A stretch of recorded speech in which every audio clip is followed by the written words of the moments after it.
Bueno, vimos cómo la pintura de Pollock implicaba un compromiso físico y mental muy fuerte.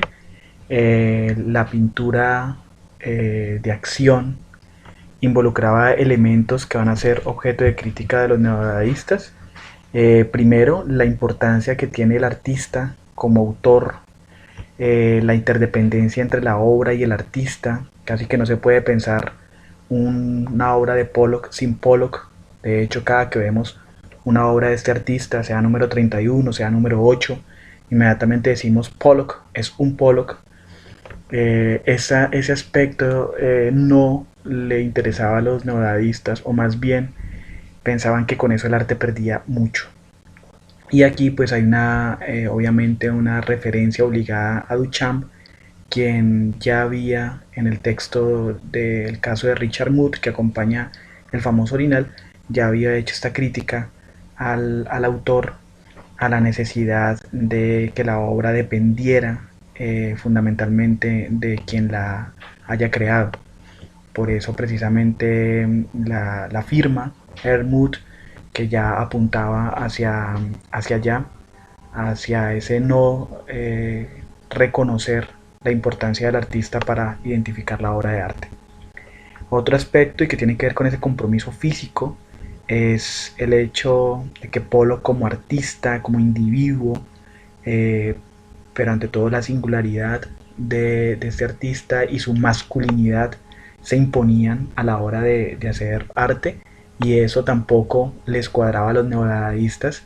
Para ellos era, digamos, una excesiva muestra de hombría, de masculinidad, y por eso el feminismo o la visión feminista va a entrar también en consonancia con estos movimientos artísticos que se oponen al expresionismo abstracto. El otro aspecto, y creo que es el fundamental, es precisamente que para los neodadaístas Pollock proponía una especie de mentalismo o internalismo en el arte. Es decir, la idea según la cual había un significado oculto, un significado fundamental que se escondía en la mente del artista. Luego el espectador, para comprender la obra, tendría que poder acceder a ese significado, un significado que en principio y por definición pues no se podía acceder, al que no se podía acceder, porque estaba en la mente del artista. El mismo Pollock, cuando le preguntan de qué trataba su obra, él va a insistir que su obra no tiene ninguna referencia más que lo que sucede en su mente. Y ese es el famoso automatismo de la pintura de acción. Bien, por eso los neodadistas van a recurrir a Ludwig Wittgenstein, el filósofo vienés, el filósofo austriaco, que va a ser quizás el filósofo más determinante, junto con Martin Heidegger, por supuesto, en el siglo XX. Van a recurrir a Ludwig Wittgenstein y su teoría del significado, fundamentalmente sí, la revolución que causa Wittgenstein en la filosofía del lenguaje. Dos aspectos fundamentales: crítica de la idea de un lenguaje privado y el replanteamiento que hace Wittgenstein de la noción de significado lingüístico. Wittgenstein había llamado la atención sobre lo insostenible que era un solipsismo de corte cartesiano, es decir, no es posible un lenguaje privado, el lenguaje siempre tiene que ser compartido, tiene que existir la posibilidad del error para que el lenguaje sea significativo. Si yo digo esto es una manzana, la proposición esto es una manzana solo puede ser significativa si existe la posibilidad de que aquello que yo estoy señalando y nombrando como una manzana no lo sea, ¿sí? Y eso solo lo puede permitir la referencia a la realidad y el hecho de que el lenguaje sea compartido y no privado.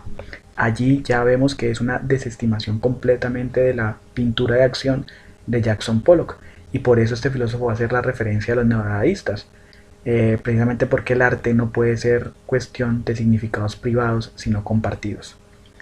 Y el famoso replanteamiento de la definición de nociones de significado lingüístico, lo que vamos a ver a continuación, para Wittgenstein, y esto tiene que ver fundamentalmente con la teoría de Danto, y Danto también toma esto de Wittgenstein. Veíamos que para Danto el significado es significado encarnado.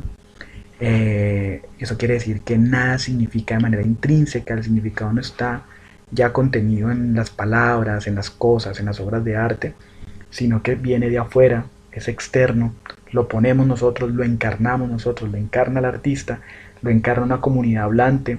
Por ejemplo, el significado que tengan las palabras lo encarnamos los hispanohablantes, no está en las palabras mismas. La palabra perro solo puede significar en la medida en que ciertos individuos se vuelven aptos culturalmente para entender el significado de esa palabra dentro de una comunidad hablante en particular, en este caso los que hablan español. Precisamente para allá vamos con la teoría de, bueno, ya lo explicamos con la teoría de Joseph Margolis. Eh, y para Wittgenstein pues va a ser toda una revolución porque para Wittgenstein el significado es el uso. El uso es lo que determina o lo que puede explicar el significado de las palabras o el significado propiamente. Entonces vamos a ver este pequeño video que nos va a permitir entender la teoría de Wittgenstein, del segundo Wittgenstein.